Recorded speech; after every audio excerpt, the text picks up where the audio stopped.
Hello everyone and welcome to our monthly webinar. My name is Justin Cooper. I'm a hard money lender and a full-time real estate investor. Each month we bring in some of our friends in the industry to share their expertise. This may be through a presentation, like when we talk about self-directed IRAs or title insurance, or we may simply interview our expert friends and dive deep into how they got started, where their investing has taken them, and what they see coming, both for themselves and for the industry. I want to say thank you to everyone who made it to tonight's event. We know that you're giving up some of your time, so Joe and I will do everything we can to bring the value that you're hoping for. Tonight's webinar is brought to you by Pine Financial Group. Pine Financial is Colorado and Minnesota's premier hard money lender. Pine focuses on the needs of Colorado and Minnesota real estate investors. We are investors ourselves and we know what it takes to get deals closed. Everyone at Pine Financial is dedicated to the success of its clients. We only experience success when our clients are succeeding. So we have a habit of telling you when a deal should not be done. And isn't that what you want from a professional in the industry, especially someone that you trust as an advisor? You will benefit from our honesty and integrity when you choose to work with us. Now tonight's webinar brings in a longtime friend and investor, Joe Massey. Joe has been a lender since 2002. He's been recognized as a $1 Million loan officer since 2007 and recognized by 5280 magazine as a 5-star mortgage professional from 2002 all the way up until today in 2017. Joe was recently recognized by National Mortgage News, who ranked him in the top 1% of all originators nationwide for both 2015 and 2016. Joe has prior experience as a commercial lender, and Joe now works as a senior loan officer for Castle & Cook Mortgage, a $1 billion mortgage lender based in Salt Lake City. In addition to his loan officer responsibilities, Joe co-manages the Denver Tech Center office for Castle & Cook, which is their top office nationwide for the last 5 years and remains their top office in 2017. Joe, can you go ahead and tell us a little bit about yourself before we dive into tonight's presentation? Yeah, absolutely. Justin, thanks so much for having me on the webinar tonight. Really appreciate it. You know how much I enjoy teaching and sharing our information with folks out there, so I really appreciate the opportunity to do this. My background, just like you mentioned, did a couple years of commercial lending from 2002 to 2004, started in residential lending 2004 all the way up through today. So a lot of what we do is what we're going to talk about tonight, helping people build their portfolios, helping people buy investment properties. We do all kinds of permanent financing for your primary residence, second home, investment properties, anything that might need a mortgage on a residential property, that's what we do. So that's what we're going to be talking about tonight. And then, Justin, for those of the folks on the webinar that don't know, I would highly encourage them to reach out to you for hard money lending. You've done hard money loans for a number of my clients, lots of different transactions, and you guys really know your stuff. And one thing I love about you guys, if it's not a good deal, you'll tell that to the customer. You're not going to help somebody get into trouble on a bad deal. And I think that's really important with your guys' integrity and values to really help walk that customer through. Is this a good deal? Great, we're going to help you. If it's not a good deal, we're going to tell you that too so you don't get stuck. So really, really excited to be here with Justin from Pine Financial. I appreciate that, Joe. Thank you. Yeah. So let's go ahead and get started here. I'm going to turn off the webcam and just double check that everyone can see my screen. Just put in a yes or yes, you can see it. And I do have this little laser pointer mouse cursor, so hopefully you guys can see that. I normally do this presentation in a classroom setting, so we have a lot of interaction, lots of questions. Our time for this evening is going to be for 1 hour, so we're going to go through this relatively quickly. There's a lot of math involved in it, but hopefully you guys will understand the concepts. Hopefully this will make sense for you. If you have questions, please type them in the chat bar, and then Justin, if you just want to shout them out as the questions come in, or if you know there's specific questions that are relevant to certain slides, would love to have you chime in. Yeah, absolutely. So we're going to be using the questions section. So if you've got any questions, just like you guys, everyone has been responding, yes, you can see us and everything, and yes, you can hear us. We'll be using that question section. So if you have any questions, dive right in, type them up real quick, and if it seems right, I'll be cutting Joe off and asking your questions. Excellent. All right, well, let's go ahead and dive in and talk about how to build a portfolio of 10 rental properties. This is a really common goal that we hear from our clients, from folks that we interact with, from people at the Investor Success Summit. A lot of people say, man, Joe, I really want to retire. I want to have those 10 properties, or maybe I want to have 5 properties or 3 properties or more. But a lot of folks, especially people here on this webinar, want to get that passive income so that they can retire and not have to go off to work every day and be a part of the rat race. And so that's what we're going to talk about today is real world scenarios. I've actually helped 3 different clients that I started with when they bought their primary residence and have helped them get all the way up to 10 investment properties. I have another number of other clients that have between 2 and 9, but 3 of my clients have made it all the way to 10 rental properties, and then they have the option to keep working or stop and retire. It's totally up to them. So I'm going to show you these strategies, show you how this works, and really show you the roadmap to get there. So So what? Joe, maybe before we dive into that, why do you keep mentioning 10? Why does 10 seem to be like a magic number? Yeah, great question. So 10 is the number that you can get residential mortgages on. You can have up to 10 financed properties. After that, you have to start getting commercial loans or portfolio loans, and those can be a little more risky, sometimes adjustable rates, sometimes more money down, higher interest rates, not as good of cash flow. So 10 is really kind of that magic number where you can still qualify for the very best financing terms. Perfect. And that's something that we do here at Castle & Cook Mortgage. We will help you finance up to 10 properties. A lot of companies stop at 2 or 4 properties. We'll actually help you go all the way up to 10. So let's start and let's look at what are the most common ways to purchase investment properties. Number 1 is pay for the property with cash. This is pretty easy. I've got $100,000 and the property's on the market for $100,000. I give them 100 grand and it's my house. Pretty easy to understand. Number 2, I'm going to purchase the property with a new mortgage. This is the way that most of us bought our investment properties, our primary residence. We had saved up our 20% down. We found a home for $100,000. We put $20,000 down, $80,000 mortgage. We make the payments and move on with life, right? Pretty common, pretty easy to understand. Next one, we're going to purchase a property with a hard money or some sort of short-term financing. This is where we do a lot of work with Pine Financial. And then we're going to refinance it into permanent financing. Now, this is a little more complex. There's some more moving parts. There's some more requirements on this, but this can be a great way to purchase properties, and I encourage all of our listeners to really make sure you understand that. Next is purchasing a multi-unit property as a primary residence, living in one unit and renting out the other units. This is, I think, the number one most missed out on opportunity when it comes to buying investment properties. I meet so many people who buy the $500,000 McMansion right out of the gates, and then they struggle to buy any other primary resident or any other investment properties. I think it should be done the opposite way. Instead of saving up and buying that first really nice home, I think you should start by buying a multi-unit, buying smaller properties, and then working your way up to those bigger homes. And I'll show you how that's, by using this strategy, is going to help you make more money. So what we're going to talk about today, we're going to start with how does each scenario work. Let's talk with scenario number 1, purchase price or purchasing a property with cash. So we have a purchase price of $125,000. Now, I know a lot of you out there are saying, oh my God, where are you going to find a property for $125,000? Good point. Might not be available in Denver. Maybe you have to look in Colorado Springs, Grand Junction, wherever it might be. The point of these first few slides is just show you the concepts. And then once we get into our 10 properties, I'm going to show you real-world examples, which are properties that I worked on, that I closed and provided the financing for. So let's start just understanding the concepts. So first thing, if I pay cash for a property, $125,000, am I going to have any closing costs? A lot of people want to have this class say, no, there's no closing costs, but there actually are. You're going to have maybe $1,000 to $1,500. This is going to consist of things like your sewer scope, your inspection, your title closing fees, title insurance if you opt to get a title policy, maybe your first year of your homeowner's insurance, any HOA transfer dues, any sort of ancillary costs associated with buying this home. So you need a little more than $125,000 to buy a property for $125,000. In this scenario, you need about $126,500. And in this scenario, this property needs a little bit of rehab. It needs $10,000, which is light paint, carpet, maybe a small bathroom remodel, probably not a kitchen, maybe some windows, maybe a few miscellaneous things. So to get this property purchased and rent ready, you're going to need roughly $136,500.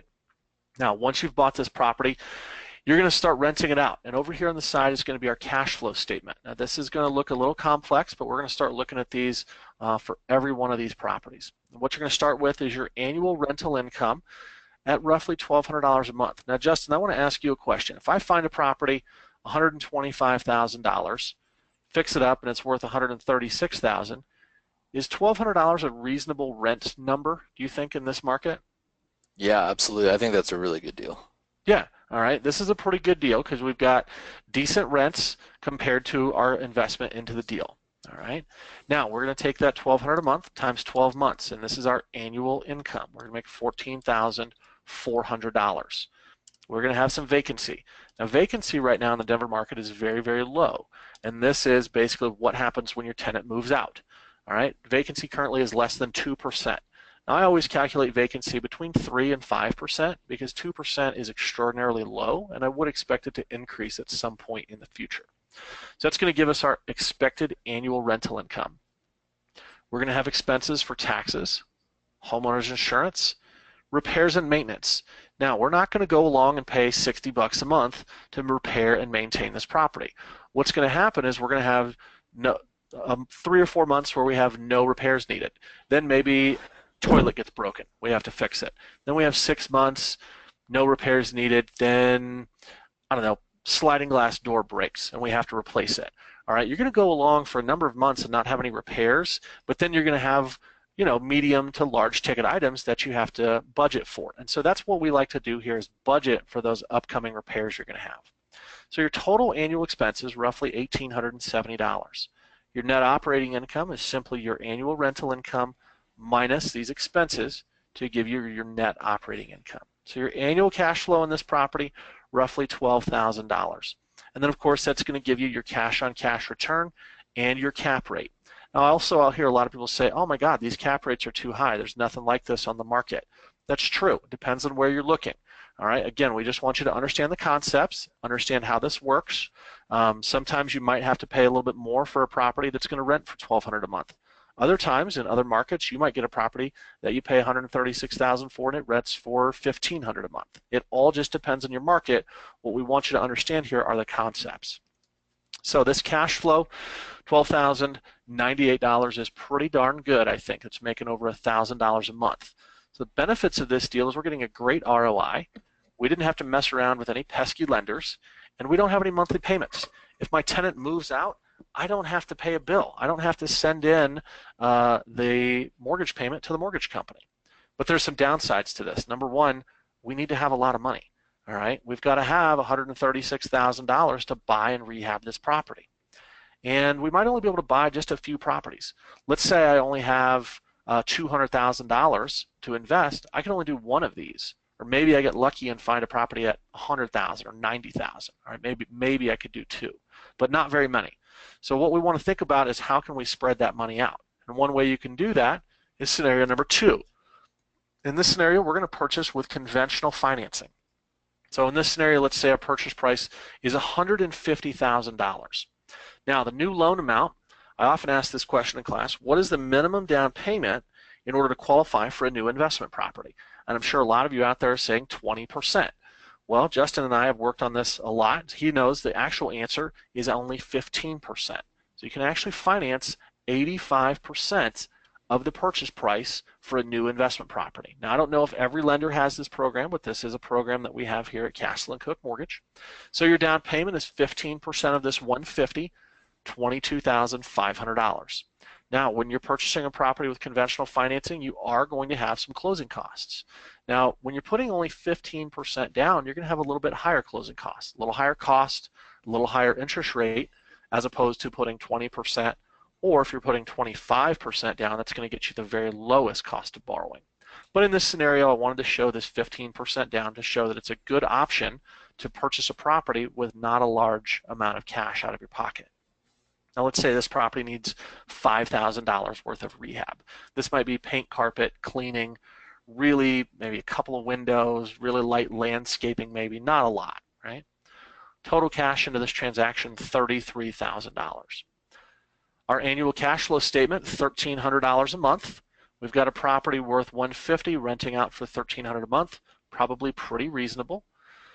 $15,600 per year, minus vacancy, minus our taxes, insurance, repairs and maintenance, for our total annual expenses gives us our net operating income. Now, out of our net operating income, we have to pay the mortgage, right? We've got to pay that every month. So this property is only making about $4,600 a year. Not as much money as scenario number one, but it's important to understand we didn't put as much money in. All right, so that actually gives us a higher cash on cash return. So the big benefits of this scenario, we're getting a better ROI. This is our ROI, return on investment. We have a lot less cash into the deal. In this scenario, we're only putting down $33,000. And we have great cash flow. We're still making, almost $400 a month. Now the downsides, we've got to have good money for the down payment. We have to qualify for a new loan. So if I don't have Hey, income or I Joe, have bad credit, yeah. question on that down payment. Somebody's asking, how is the rehab amount constructed? I'm sorry, say that again. How is the rehab amount constructed? Like how did we come up with this $5,000? Well, that's a good question. Let's address that first. Yeah, so this 5,000, this was just a sample transaction, and this was just simply, paint, carpet, and some, I want to say it was light landscaping. So it was not a ton of renovations. And so you have this as your down payment. This is 28,000. This is how much it would cost to walk out of the title company with the keys. Then over the next coming weeks, they'd spend about $5,000 to do that rehab. So the total amount invested was 33,000. Does that answer Okay. that question? Yeah, I think that was the two-pronged answer I was kind of hoping for. So the 5,000, how is the rehab amount actually constructed? How do they come up with it? Yeah, it's Hmm. what did the house need, which in this case was paint, Right. carpet, and landscaping. So very, very quick turn. And then where did that money come from? It came out of the borrower's pocket That's right. after they bought the property. So cash into the deal includes that 5,000 because it came out of their pocket. Got it. Yep. So there's probably some time frame in between here when I walk out of the title company to when it's rent ready, right? You might have, I don't know, 2 weeks, 6 weeks, whatever, while you're doing this rehab. So you've spent this money in a couple of chunks, but the total investment is this 33,000. Perfect. And then next question on that next risk, how do you qualify for a new loan? So the question is, this person is semi-retired and has one rental. So the big question is, do I need to be working or can future rents and rental income qualify the new loan? Yeah, we'll definitely take a look at the future rents on this property. So we're going to get an appraisal, and they're going to give us an estimated rent schedule, and we'll give you credit for up to 75% of that rental income. The 25% we take off has to do with vacancies, repairs, maintenance, management, etc. But we'll still give you 75% credit towards that rent. And if you are retired, that's okay. We work with a lot of retired folks. We verify your Social Security and your pension income. And then the property that you already own, we're going to go off of the income that you're claiming on your tax returns. So some of my best clients are retired and don't have full-time jobs, but we still just verify what sources of income they do have. So I think that's really important. Just because you think you can't qualify doesn't mean you necessarily can't. Give us a call. That's where we're going to review it with you. Right. So this is, I mean, it's obviously that is a very specific type of question, and there's a whole lot more of diligence that you, Joe, would have to do in order to know how they could qualify if they need to work or not. Yep. And so, I think a lot of people are going to have those one-off type questions. This is my specific situation. So we certainly don't have enough time to dive into those very specific ones. If anybody has that, Joe, of course, has his contact info at the end. It was at the beginning. And if anybody needs it, feel free to reach out to me, Justin at pinefinancialgroup.com, and I'm happy to connect you with Joe to dive into those specific scenarios and questions that you have about your personal situation. So just to keep the questions flowing and keep the presentation moving, if you do put those in there, I may not ask the question because it can go down rabbit holes and too much back and forth, and that's what the personal pre-qualification is for with Joe. So let's try and keep Yep. it the more generic questions, and I think this one was a good one about future rents and rental income, so that's why I dove into it. Yeah, One absolutely. more question here. How do you figure the cap rate? All right, so cap rate's pretty easy. That is just your net operating income divided into this purchase price. All right, that is cap rate. That's how you're comparing this $150,000 asset compared to other assets that cost $150,000. So it's very simple. This $13,000 divided into that $150,000. Yeah, so it's a way to compare different assets if you had paid all cash, That's right. right? Yep, that's right. It's not taking into account leverage or loan amounts or anything like that. It's just a comparison across different asset classes. Exactly. That's why your cash on cash rate of return would be different in this case from a That's cap right. rate. That's right. It's higher in this case because you're taking out a loan. Hmm. So now, Perfect. speaking of that, taking out a loan, sometimes that can be tough. If I have bad credit, I don't have any income, I don't have any down payment. All right, so that is still a negative on this. You do have to deal with some of those pesky lenders, and we're going to ask you some questions. Where do you live? How much money do you make? What's going on with your credit? And we're going to look at that, and we're going to underwrite you. But if you can be approved, and a lot of my clients can, that's how we're going to get you this better cash on cash return and help stretch that $200,000 that we mentioned earlier out to a longer or a larger portfolio. Now, vacancies. If your tenant moves out, vacancies are going to have more of an impact. You've got to send in this monthly payment every single month. So if my tenant moves out, I better have some cash in reserve to cover that. And then the property may not qualify for financing. We see this a lot where property is really banged up, has lots of problems. In order to qualify for a new loan with me, the property must be in average condition or better with no safety or soundness issues. So no foundation problems, no missing electrical, no missing kitchens, things like that. It's got to be habitable. I hate that word, but habitable. You have to be able to move into it right away. All right. So on that topic, let's talk about what if we find a property that needs a little bit of work. So we're going to purchase a property with a short-term loan through Pine Financial, and we're going to refinance that loan into permanent conventional financing. So let's look at what that would look like. So purchase price $169,500. This is another real-world example. This was a duplex, and it had an ARV of $320,000. And this property needed about a little under $40,000 of rehab. And then there were some closing costs associated with it, a little over $11,000. Now, a lot of people say, wow, that's really high closing costs, and that's true. These closing costs are higher when you're doing a hard money loan because the hard money lender is taking a big risk lending on a property that's not in good shape. And so you want to make sure you understand this strategy. But the big benefit, this hard money lender, Pine Financial, lent 100% of the purchase price, rehab, and closing costs. So in this scenario, there was no down payment needed. And Justin, this is a program you guys still offer, correct? Oh yeah, all day, every day.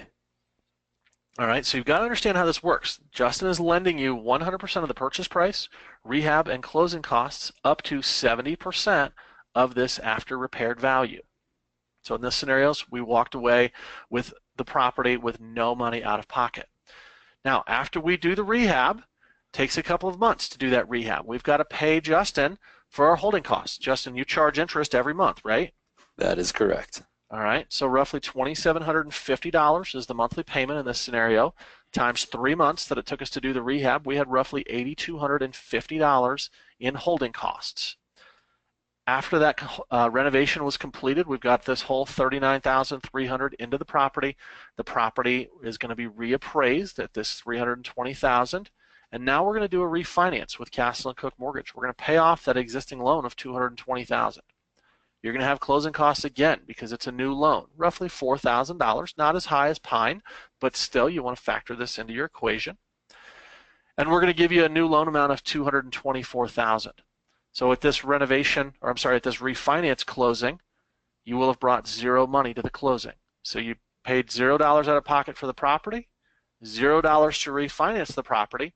Your only out-of-pocket cost was this 3 months of holding costs. So your total cash investment, $8,250. I'd say that's pretty darn good cash outlay to buy a $320,000 home. That's what, less than 2%, just over 2% down, about 2.5%. So pretty solid opportunity there. And then your cash flows. All right, $2,700 per month. This is $1,350 per side, which is very reasonable. $32,000 a year. 3% vacancy gives us our expected annual rental income, our property taxes, insurance, repairs and maintenance for our total annual expenses. Our net operating income is this roughly $28,000. We've got to pay the mortgage every month, giving us annual cash flow of more than $14,000 a year. This is a fantastic rate of return because we didn't put in a lot of money, right? Very little money in and lots of money out. This is a great transaction. Now we see these. I've closed probably 5 or 6 of these this year, averaged a little less than one a month. A lot of people say these properties don't exist anymore, but they do. They're out there. You just have to work to find them. And I'll show you as we go along too, you don't only want to focus on no money down, you also want to look for low money down.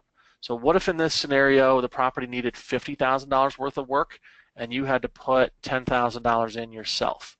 Well, you're still only going to have $18,000 in for a $14,000 return. That's still about an 80% cash on cash return. So don't get tripped up only looking for no money down. Be happy with low money down, and I'll show you in our scenarios how that can help you. So Joe, quick question here Mhm. before you jump ahead here. Yeah. Question is, how is the ARV determined?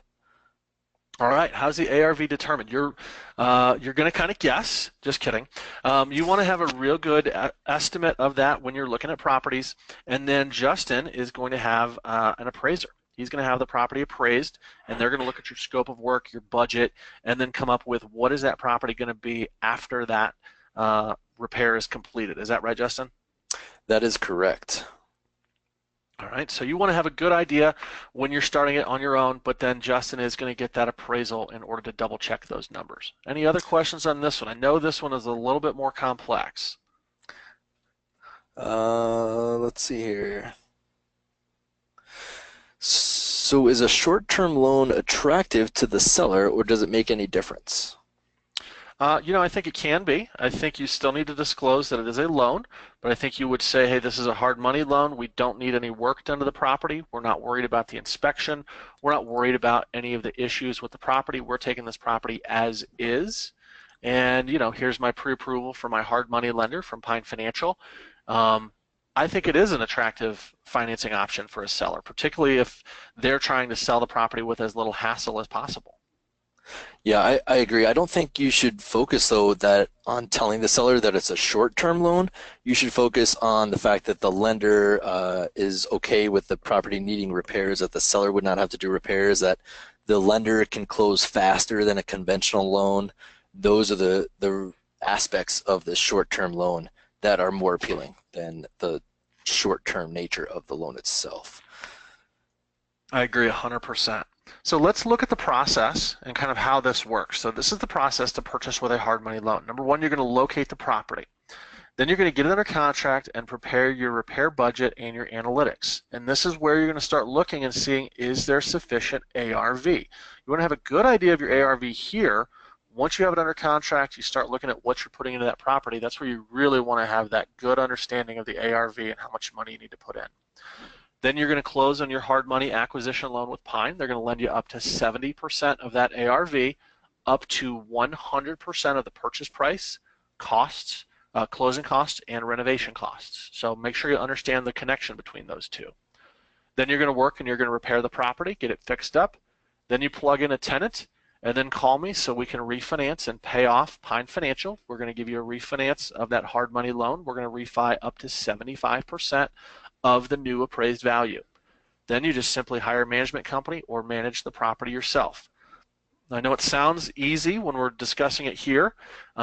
Personally, I think it's a pretty straightforward process, but it really comes down to understanding your analytics, repairing the property quickly, and having a good tenant. And then the last step is Justin and I are going to communicate with each other to make sure that you're getting the appropriate loan here from his hard money, and you're getting the appropriate loan here for my refinance. We want to make sure that if you're doing one, you can do the other one so you don't get stuck with a hard money loan and you're not able to refinance it. So we're going to work together on that. So this is Yeah, really important that everyone understands this process. yeah, that's super important. So Joe and I will be involved together, really at step number two, making sure that everything lines up right. Joe and I are both going to make sure that you're set up to succeed, right? Last thing we want you to do is fix up a property at a rental level of repair and put a tenant in there, then you can't refinance, and then this fix and hold turns into a fix and flip, but you're not getting the maximum ARV for a flip because you didn't repair it like a flip. You repaired it like a hold. So that's really important there. Joe, one quick question here. Yeah. Can you roll the interest payments into the rehab cost? due to the fact that the loan is under 70% of the ARV. So I'll take that one if you I was don't gonna say mind. that's a question for you. I don't know. um, so if the purchase and repairs and the closing costs are all under 70%, which is quite difficult in really any of the markets that are on the line today, but it is possible depending on how you're finding your deal. Potentially, yeah, you could increase your repair budget, right? And then, internally the borrower can, allocate that to interest payments. But no, Pine Financial doesn't have any kind of payment reserve or payment escrow set up for these types of fix and flip or fix and hold loans, nor would we want a line item on the repair budget to be for that. But if you're planning on budget cabinets being 2,000, and then you bump it up to 2,500, something like that, that's something that we could look at and talk about for sure. And I think the Um, important point here is just because we have this option here of no down payment and no cash for the refinance doesn't mean you can qualify for this loan if you have no money. We can do this loan with no money in, but you need to have some money. We want to see you've got some savings. Justin wants to see you've got at least 7.5% of that loan in savings. I want to see you have your 6 months reserves. So you may not have to spend any money, but you do need to have some money. Would you agree with that, Justin?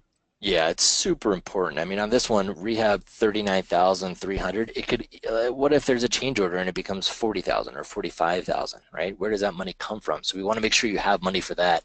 And of course, Joe has his own guidelines to make sure that you have enough money to qualify. So it's super important to, just because you find a no money down deal doesn't mean you can have no money, right? That's So exactly right. and if you're interested on what does that mean and how much do you have and what does that qualify for, that's obviously a question for Joe and I after the fact, more of a one-on-one thing, and we'd love to talk to you and get you pre-approved.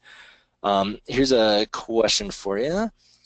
How long do you have to wait to refinance out of the hard money loan? Sure. So my company, Castle and Cook Mortgage, we do not have any seasoning requirements. So if you buy that property with Justin, you do the rehab in 30 days, 60 days, 15 days, however long it takes you to do your rehab. You call me as soon as that rehab is completed. We'll order your appraisal and be ready to close your refinance as soon as we have that appraisal back. So we do not have any restrictions. Now, if you want to take cash out, you have to hold the property for at least 6 months. But what we're doing here is we're not taking any cash out of the property. We're simply paying off that hard money loan to Pine Financial, which is why it works so well to understand this strategy. One more, Joe, before I let Yeah, you start going, because I know we've got a lot more scenarios to go. Are conventional rates different for investment properties versus personal property? they are. They're generally going to be between 0.5% and 0.75% higher than your primary residence, and that's going to vary depending on your credit score, how much money you're putting down, the property type, etc. But yeah, since you're not living there, there's not an emotional attachment, so it is a higher risk for the lender, and they have to be compensated for that risk with a little bit of a higher interest rate. All right. Perfect. Let's talk about the benefits and risks of this scenario. So number one benefit you're going to have is a great rate of return, very little cash into the deal. Because you're putting little cash in, you have the ability to purchase more and more properties, and you have really good cash flow with very little investment. But you do have some downsides. All right, loan qualifying is more difficult because you've got to qualify for 2 loans, and it's a larger loan, so you've got to have more income in order to qualify.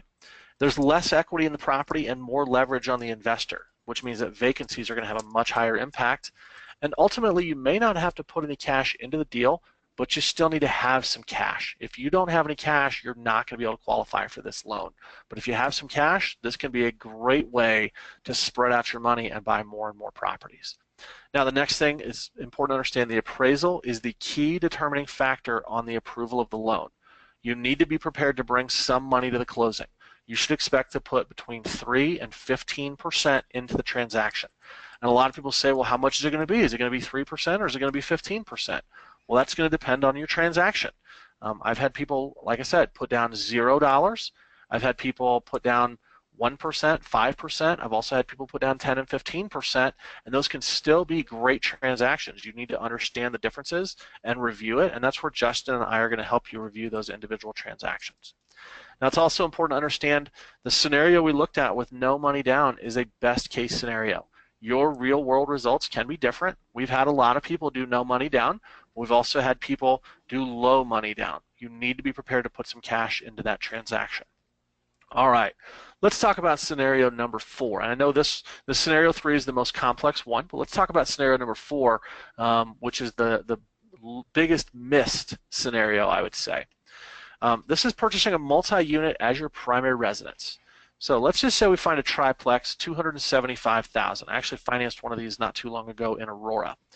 Minimum down payment for a new FHA loan, 5%. So you could actually purchase this property with 5% down. So we'll lend you 95% of that loan amount, 261, or I'm sorry, 95% of that purchase price. So your down payment is that $13,750. All right, that's a great scenario to allow you to purchase a property with very, very little cash out of your pocket. Now, closing costs are going to be similar to any other primary residence, maybe $5,500. Total cash to purchase this property, $19,250. And then you are going to have some rehab. Generally, when you're buying a lower end property, it's going to need some work. In this case, paint, carpet, maybe bathroom remodel. Nothing too exciting.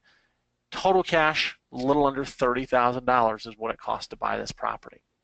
Now let's look at our cash flow statement. So we have 2 units rented and 1 unit that we're living in. So the rents are $900 per unit, so $1,800 a month. Times 12 months is $21,600, minus vacancy, minus taxes, minus insurance, maintenance. Total annual expenses gives us this net operating income minus the annual mortgage payments. We're making a whopping $771 per year. Is this a good deal? Who wants to do this deal? I bet you there's lots of people that are thinking, why would I do this? There's no reason I would do a transaction to make $700 a year. But what you've got to understand, this is a triplex. We only have 2 of the units rented out. The 3rd unit is where we're living. All right, so this $17,000, my mortgage payment, is covered entirely by my tenants. So to make this work, I can't take that $17,000 that I'm saving and go and spend it all in Blackhawk or Las Vegas or wherever. I need to take this money and reinvest it back into myself. So instead of making $771, I'm going to reinvest that savings, or that savings payment, or that monthly payment, excuse me, back into my savings, which is now going to have me making a little over $17,000. So I've got to be disciplined because I have to live somewhere. I've got to take this payment and put it back into my savings. All right, the tenants are covering it, but I still need to take that mortgage payment and put it back into my savings. And that's going to generate a ton of cash flow on this property. Now, there's some downsides though, right? You got to live with your tenant. Oh my God, who wants to do that? Not a lot of people. But when I show you how this works, guys, you're going to see this is a great way to make money. We have a really low down payment, incredible cash flow, but I have to be disciplined. If I take this money, this $17,000, and I blow it every month, that is not going to get me to where I want to be. And I need to live there for a minimum of 12 months. We hear that all the time. How long do I have to live with my tenant? 1 year. That's the minimum amount of time that you need to live there for this to be considered your primary residence. Okay? Any questions on this scenario, Justin? No, there was one. How long do you have to live in the unit? But you 12 already months. answered that. Yeah, 12 months. All right. Yeah, I hear a lot of people that try to oh, I'm going to live there for 2 or 3 months. No, you're not going to do that. You're going to do 12 months if you want to take advantage of this strategy. All right. Now, we know how to buy properties. Let's start buying them. All right. We're going to assume a basic starting point. And I understand that everyone on the call is different. Everybody has more money, less money, better credit, worse credit, all sorts of variables. But I Hey, had to pick. Joe, sorry, one question just popped up. Yeah. So that last scenario, we talked about the investor buying a triplex. Uh-huh. So is that triplex count as 1 unit or 3 units towards your 10-unit max? Sure. So this is one property because it's all on the same legal description. So you have 3 doors, but it's just one financed property. So that's a great question. This is just one property towards your 10 maximum. Perfect. Thank you. All right. So let's start with some starting points. We're going to give you a real-world scenario here. Let's say you don't own any real estate. You and your spouse have a full-time job and or self-employment income generating $75,000 per year in income. Now, a lot of people say, Joe, I'm self-employed. I can't get a new loan. That's not true. If you're self-employed and you're broke, that's true. You cannot get a new loan. But if you're self-employed and you make money, yes, we will absolutely give you a new loan. So you need to be generating $75,000 a year for this scenario. Let's say you have $25,000 saved up in your 401k, IRA, or retirement accounts. You have a 740 credit score. All right, now maybe higher or lower, but 740 is the scenario that we're using because that's going to help you qualify for the lowest total cost of borrowing. You have the discipline to save 10% per year in your 401k and 10% of your income in savings. You must be a disciplined investor if you want to make this work for you. All the cash flow from your properties is going to be saved and reinvested. So any money that you're making, you're not going to just take that and blow it in Blackhawk or Las Vegas or wherever. You're going to be reinvesting that money back into your business. And you have a full-time job, so you can only handle the purchase and renovation of one new property at a time. Now, maybe whoever I'm speaking to here on the call, maybe you're self-employed and you have a bunch of employees and you can work on 5 properties at once. That's great. The scenario we're going to talk about is just one property at a time. Really important, you have $50,000 saved up to invest into your real estate portfolio. You've got to have a starting point and some cash to begin with.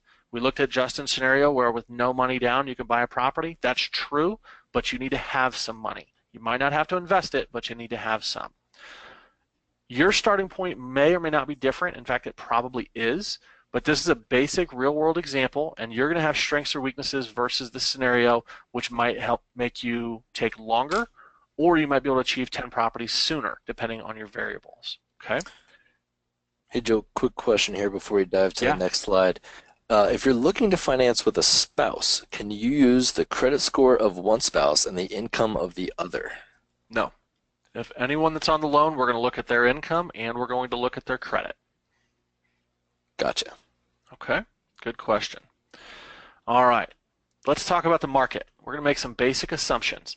Average appreciation of 5% per year. In the Denver market right now, this is greater than 10% in many pockets of the city. 40-year average for Denver is 6%, but we're just going to assume 5% per year average appreciation for our assumptions. 3% annual vacancy. Currently, it's less than 2%, right around 1%, but we're going to assume 3% annual vacancy. 5% annual rent increase. Rents right now are increasing between 10 and 12% in the Denver area. That's not sustainable, so we're going to assume that 5% is how much rents are going to go up. 3% annual inflation. Currently, it's less than 1% nationally, but the 40-year average is roughly 3.5%. So we're just going to assume that it's only 3%. And interest rates. For your FHA loan, for your primary residence, it's going to be right at 3.75. Conventional loan with 15% down is going to be 5.25. Conventional loan for investment property with 20% down is going to be at 4.875. A conventional loan investment property with 25% down is going to be at 4.625, and hard money is going to be 15%. All right. Now these obviously are going to change over the years, but this is the scenarios that we're using right now. So January 1st, 2016. So it's been about a year since I put this presentation together. I ought to change that to 17. But let's just say we're starting out January 1st. We have $50,000 in savings, $25,000 in 401k, no annual cash flow. Our only money is at $75,000 that we make per year. So we're going to buy our very first property. We're going to purchase a primary residence, which is a triplex, $275,000 price, 3 units that can be rented for $900 per month. We're only going to rent out 2 of the units. That's going to give us, and then we're going to have roughly $10,000 in light renovation, cleaning, paint, carpet, etc. When we break this down, we've got our purchase price, 95% loan, 5% down payment, closing costs, total cash to purchase the property, plus our renovation, cash into the deal, just under $30,000. This is the same as what we looked at for scenario number 4 before, but this is now the property we're actually buying. Our annual rental income, $1,800 a month, which is 900 times only 2 units, gives us our rent minus our vacancy, taxes, insurance, repairs and maintenance, annual expenses, net operating income. We've got to pay the mortgage. Our annual cash flow is only $771. This is not that great. We're going to be disciplined and we're going to save that mortgage payment every month, which is actually going to give us annual savings and cash flow of more than $17,000. Now, one really important point, I can't remember if I touched on it before, all these scenarios are assuming that you're managing the property yourself. You certainly could hire a property manager. Personally, I'm a huge fan of having property managers, but some people are not. In these scenarios we're looking at, we're saying that you are managing these properties yourself, so you're getting your maximum cash flow. After buying this property, our balance sheet, we've now got only $20,750 because that's how much we spent here. Our 401k balance has gone down, and our annual cash flow, roughly $771. Now that's just our cash flow. That's not including our savings. Okay. So it takes us a few months to finish up that property. We're going to start saving up some more money. Let's say we get to July 1st. We've built up a little more in savings. Our 401k balance is growing. Our annual cash flow is not great, but it's okay. We're going to buy another property, and we're going to use hard money. We're going to finance this with Justin from Pine Financial, and then we're going to refinance it into permanent financing. So this is a single-family home, $155,000 price, $20,000 of medium renovation. This property needed paint, carpet, bathroom remodel, kitchen upgrade. This property had an ARV of $250,000, and it took them 3 months to do the rehab. Now, a lot of people say, wow, where'd you find this deal? This property was out near Regis, north of I-70 and west of Sheridan. West of Federal, in between Sheridan and Federal. So, somewhat of a more rugged area, but definitely up and coming. But this is a real property that I worked on last year. Purchase price $155,000, rehab $20,000, closing cost to Pine Financial $8,500, total loan amount $175,000. What do you guys notice? Needed some money in. This was not a no money down deal. They had to put roughly $8,500 into this transaction because the ARV wasn't high enough for them to finance everything with Pine. So they had to actually bring some money to the closing. When we did the refinance, we paid off the loan. We financed in their closing costs. The new loan amount of $179,000. They did not need any money for the refi, which was good. They made 3 payments, $2,187 times 3 months, which was a total of $6,500 in total closing costs. So when we add those together, their total cash into the deal was a little over $15,000. Their cash flow statement, $1,700 a month. I think that's a really reasonable rent for a $250,000 home. $20,000 a year minus taxes, insurance, maintenance, minus, or it gives us our net operating income, minus our annual mortgage payments. We're making about $5,100 a year on this property. After finishing all the rehab, our savings balance is down to about $20,000. Our 401k balance is growing because we're putting money away. We've got annual cash flow of $5,944. Now this is property number 2 plus property number 1 that we had before. So in 1 year, we've acquired 2 properties. We've spent a significant portion of our savings, but still doing okay. So at the end of year number 1, let's review. We've got 1 property which is going up in value. The mortgage is being paid down. We've built up a little bit of equity. This property is going to have increased cash flow next year. A lot of people say, well, why is that? Well, because rents go up at 5% per year. And we're continuing to save our monthly payment. We're saving this every single month.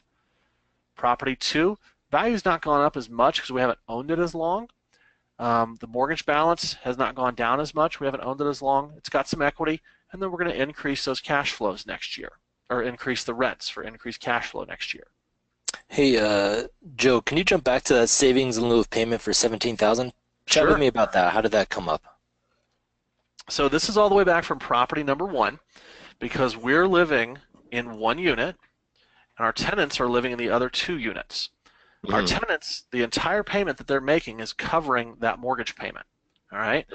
So I could either live for free, well, I am living for free, But I'm going to take that monthly payment that I'm not having to pay to the mortgage company, and I'm going to put that back into my savings. Instead of just spending that money on a new car or going out to eat or gambling or whatever, I'm going to save that money that I'm not having to pay to my mortgage company. Did I explain that well, Justin?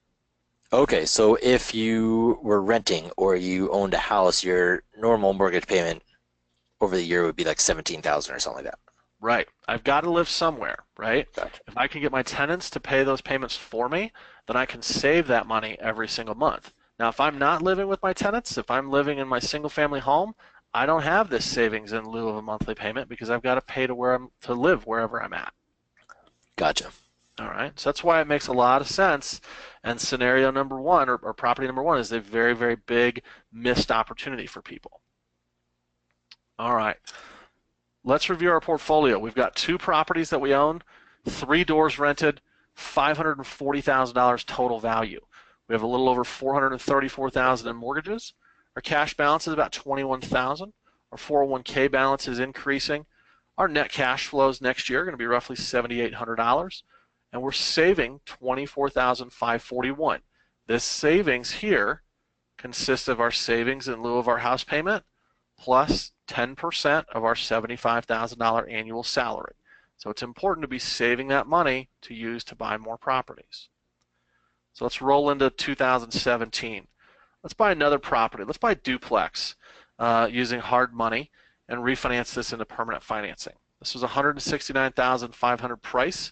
This property needed medium renovation. It had a $320,000 ARV. This property was in Colorado Springs, and it took 3 months to rehab this property. Purchase price $169,000, rehab $39,000, closing costs $11,000. Total loan amount from Pine Financial $220,000. No down payment needed. No money into this transaction. We paid off the existing loan of $220,000.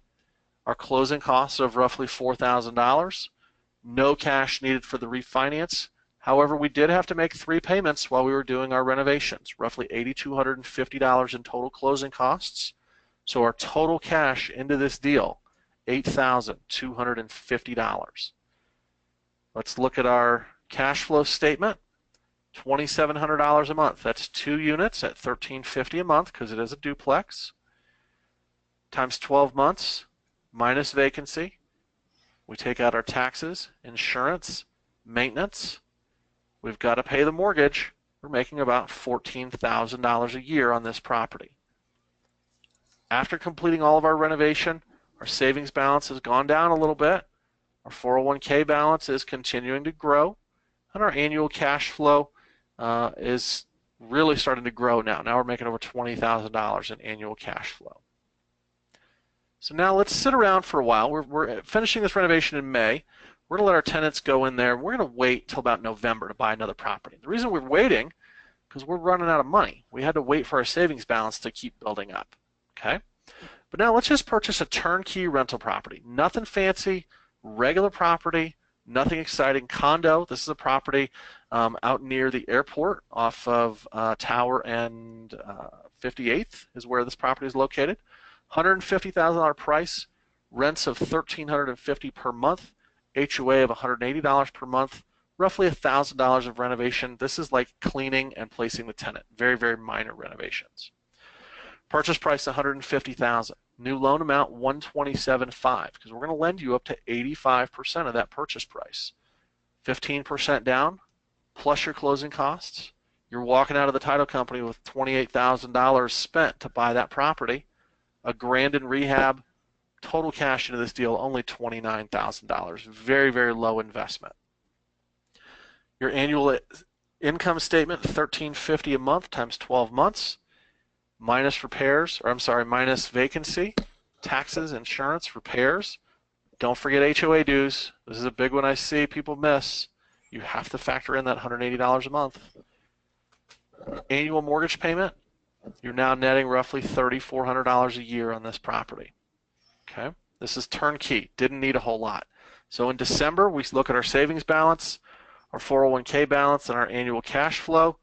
Everything is growing. Our savings has dipped a little bit because we spent a lot of money buying this property, but we're saving a lot from our annual cash flow. So let's review. At the end of year number 2, we have property 1 increasing in value, balance going down on the mortgage, still saving in lieu of our monthly payment. All right, very important to continue to do that, to be disciplined. Property number 2, we now have value increasing, balance going down, equity growing, cash flow increasing.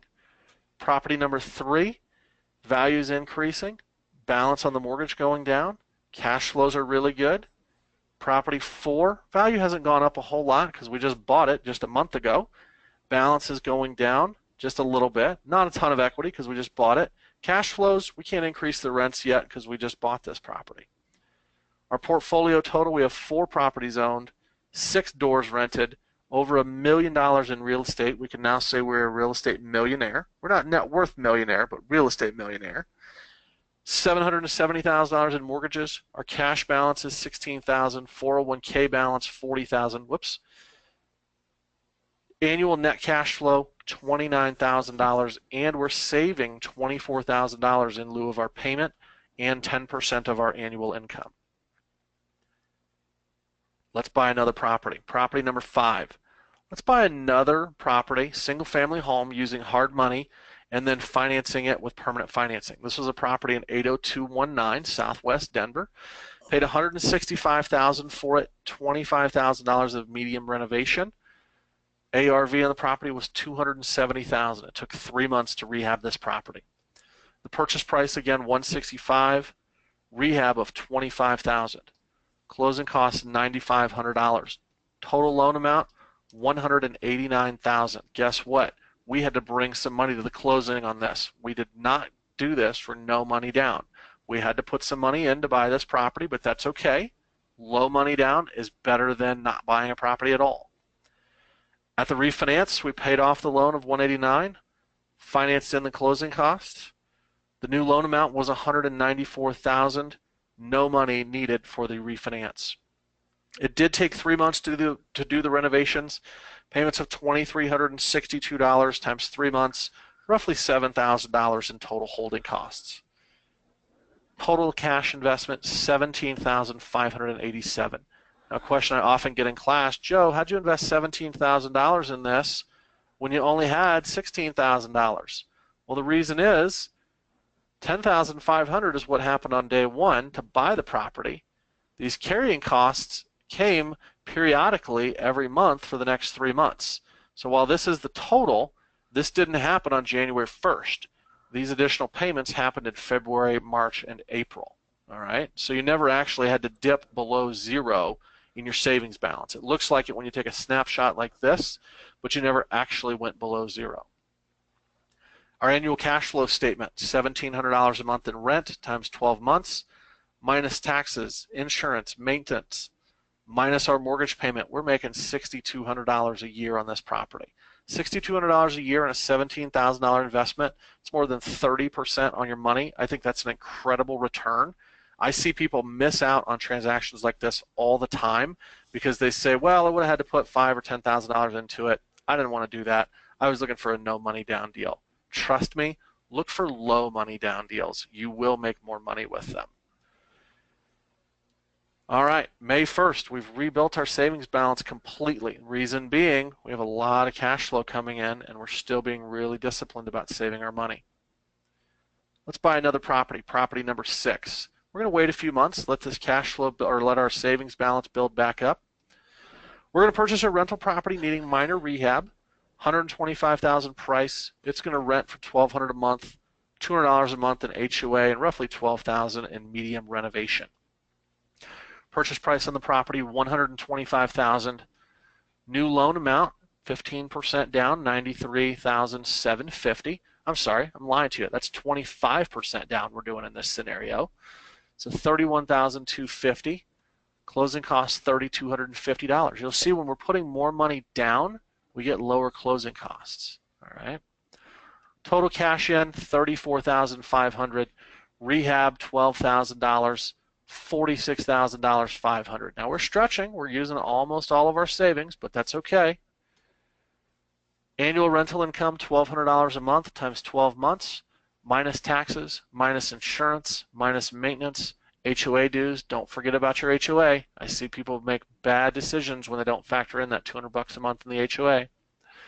Minus the mortgage payment, annual cash flow roughly $4,200. So our balance sheet at the end of December, savings balance $5,400, 401k over 46,000. We're now making almost $40,000 a year in annual cash flow. So we're going to review the end of year 3. We've got one property making money, still saving our payment in lieu of spending it. Property 2, property 3, property 4, number 5 that we just recently acquired, and number 6 that we just recently acquired. In total, we have 6 properties, 8 doors, $1.5 million in value, $1 million in mortgages, $10,000 in cash, $47,000 in our 401k, net cash flow of $45,000 plus our savings from our mortgage payment and from our primary job, our 10% of our $75,000. So overall, I'd say we're moving really, really well. Any questions on this scenario or this year, Justin? No, there is a question though. Can you get another FHA loan after 12 months? No, you can only have one FHA loan at a time. Gotcha. All right. Let's look at year 4. We're adding money. We have $10,000. That's not a lot of money if we want to buy another property. So what are we going to do? We're going to go out and get some home equity lines of credit. We're going to call up our local bank and we're going to get a HELOC on our primary residence. You can borrow up to 90% with many local banks.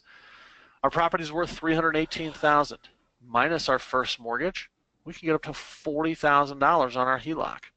It's going to have an interest-only payment of $142, but that is going to decrease our cash flow. Important to understand that cash flow goes down because we're borrowing against this on a monthly basis. We're also going to get a HELOC on a couple of our rental properties. A lot of people tell me this can't be done, but I have clients that do it very frequently. You can borrow up to 70% CLTV, combined loan to value. Property number 2 is worth over $280,000. It's got a first mortgage of $170,000. We can get up to $26,000 out on that property, roughly $118 a month. Revised cash flow is $6,600. That cash flow is going down because we're paying this mortgage every month, or this new HELOC every month. And we're going to get another HELOC on property number 3. This property, again, it's an investment property. Value minus the mortgage, we can get another $26,000, so about $114 a month for a revised cash flow of roughly $16,000 per year.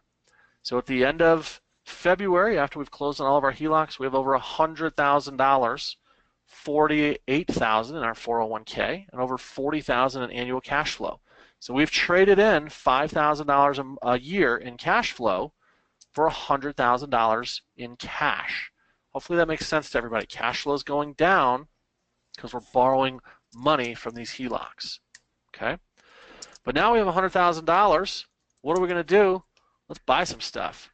Let's buy another property using hard money and then refinance it into permanent financing. $175,000 price, $15,000 of light renovation, $265 ARV. Purchase price $175, $15 to rehab it, $9,500 in costs. Total loan amount $185,500. Guess what? This is not no money down. This is a low money down deal. $14,000 cash in to buy this property. We're going to pay off the existing loan with our refinance. We're going to finance in the closing costs. New loan amount of $190,500. We need zero money for the refinance. But we've got to pay our mortgage payment every month to Pine Financial. It's going to cost us a little over $6,900 in total holding costs. So we have a total of more than $20,000, almost $21,000 into this transaction. Our cash flow statement minus all of our expenses, we're making roughly $7,300 a year. So our balance sheet, after we've done all the work, we're back to more than $100,000. Look at that, guys. Our cash flow is moving so fast that we spent $21,000 on this property and don't even know that we spent that money 3 months later. That's great. That's exactly what you want, as your velocity of money is speeding up faster and faster. Our annual cash flow is back up to $48,000. Let's buy another property. Just a turnkey rental property, nothing fancy. 140,000, 1250 a month, $210 in HOA, $1,000 in renovation. Purchase price 75% loan. We'll do 25% down. We've got a lot of money now. We don't have to do only 15%. Lower closing costs, $38,500 to buy the property, $1,000 for tenant placement. Total cash into the deal, $39,500. Our annual cash flow statement, we're doing great with this property, minus all of our expenses. Don't forget about your HOA. Your annual cash flow before taxes, a little over $4,000 a year. A month later, we've spent a pretty big chunk, $40,000, but this is continuing to regrow for that savings. Now our annual cash flow is more than $52,000 a year. Let's buy property number 9. Let's just buy another turnkey. We've got a lot of properties now. We've got a lot to manage. We don't necessarily have to do a lot of renovations or a lot of fancy financing at this point. We can just kind of go pretty easy and just buy regular turnkey properties. So purchase price $125,000. We'll do 25% down again. Closing costs, total cash to buy the property, rehab of $10,000. Just needs a little bit of light renovation, nothing fancy. $44,750. Annual cash flow statement, $1,300 a month times 12 months, minus all of our expenses. Don't forget about your HOA. Pay the mortgage. This property is making $5,468 a year.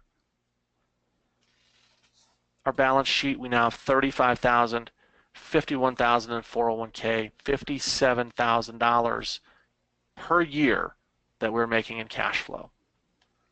Let's buy a primary residence. Who's tired of living with their tenant? I know I would be. I know my wife would be at this point. So what we're going to do is we're going to take this savings, all this cash flow, we're going to buy a single family primary residence, $400,000. Now, we can't get another FHA loan because we already have one, but we could do a new conventional with only 5% down. And we're going to rent out that third unit from our triplex that we've been living in. Rents have increased on that. It's now $1,041 per month. Our purchase price, $400,000, 95% loan. Down payment is only $20,000. Closing costs, $26,000 to buy the property. This doesn't need any rehab. This is our primary residence. It's in great shape. Total cash to buy this property, $26,000.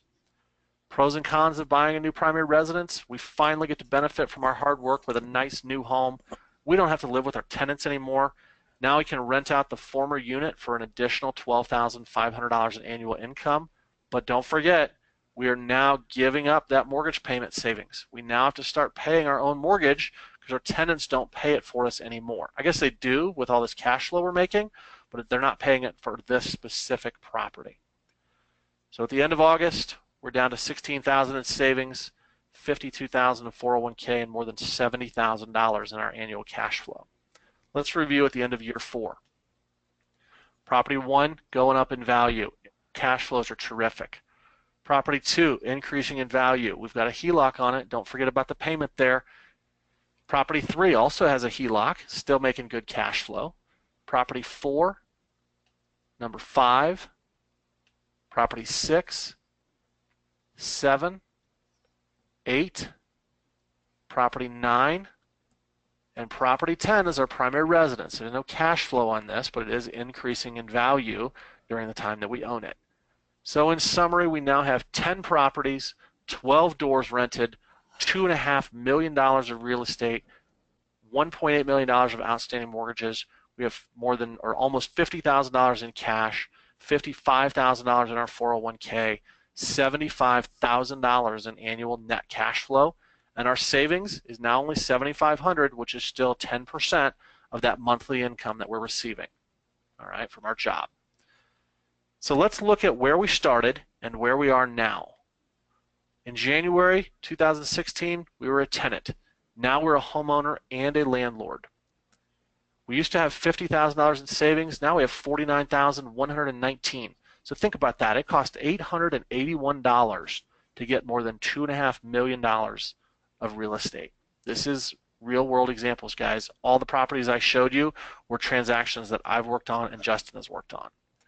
You had $25,000 in your 401k. Now you have $55,000 because you've been disciplined saving that money, continuing to grow that asset. You're in a job with a $75,000 annual income. You still have that job, but you probably make more than 75,000. You might be able to have gotten promotions. You might have gotten bonuses, raises, or you know what? You've been messing around with all of your rental properties and haven't been focused on work. Maybe you haven't gotten a raise, but so what? Because you used to have zero properties and zero income, but now you have 10 properties and you have doubled your annual income. So now if your boss fires you for messing around with your rental properties, that's okay because you've completely replaced your income with this passive rental income.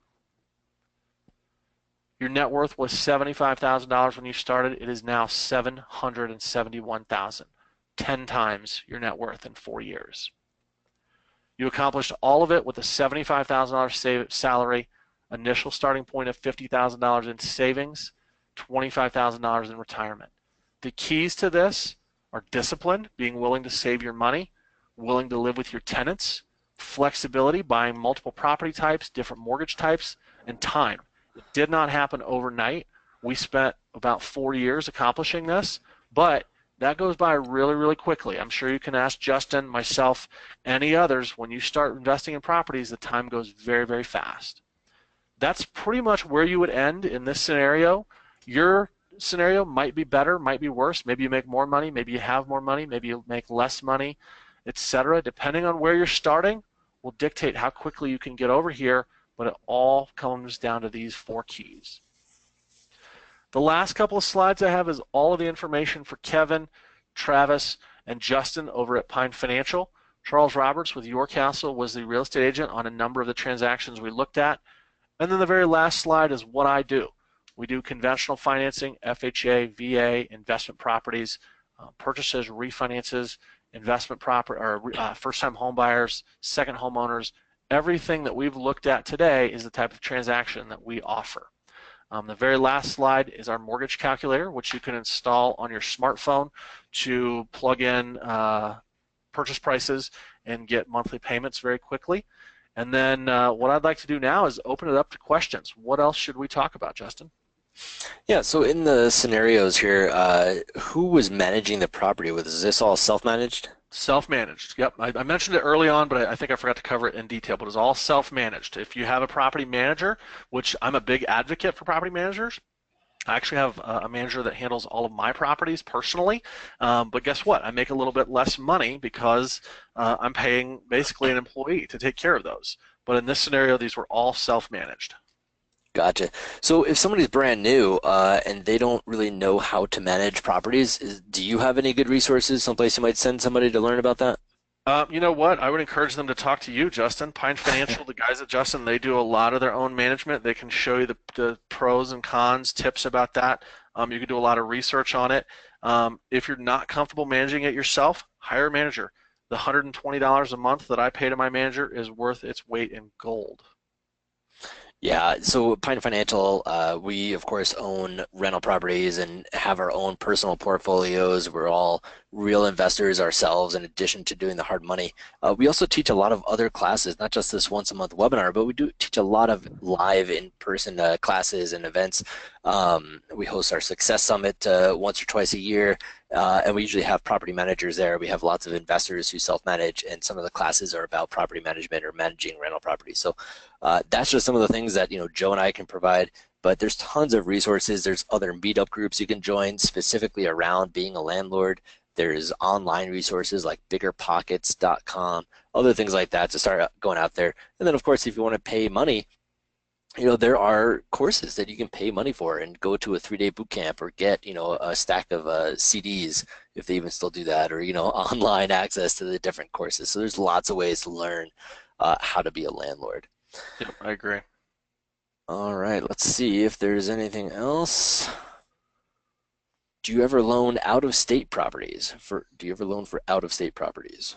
Myself personally, I do not. I'm only licensed in Colorado, so I don't lend outside of Colorado. But my company, we're in, gosh, what are we in now? I think 37 or 38 different states. So if you have specific states that you need, definitely let us know. We'll be happy to refer you to the right loan officer in our organization. And then, Justin, I believe you guys are just Colorado and Minnesota only, right? Correct. Colorado and Minnesota right now. Okay.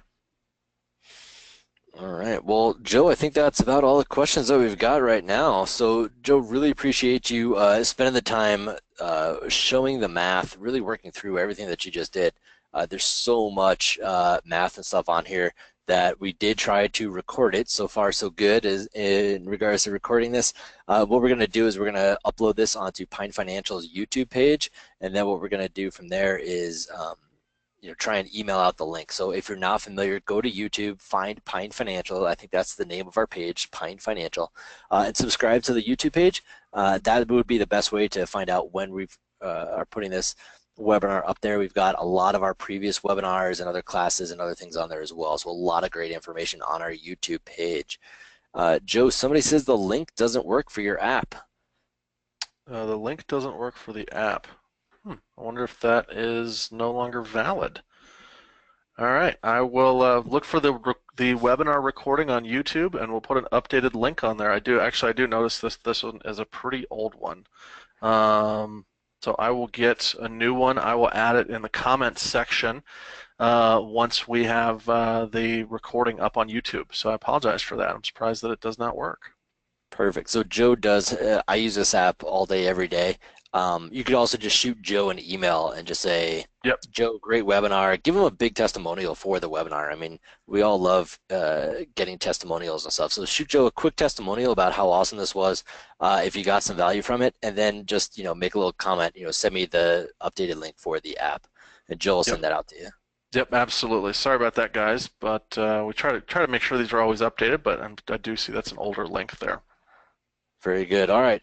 Well, I think that is about it. Again, if you want any help getting pre-approved, working through any of this stuff, Joe's contact info is right there on the screen. I am Justin with Pine Financial Group, and that is basically my email address, justin@pinefinancialgroup.com. Our phone number is 303-835-4445.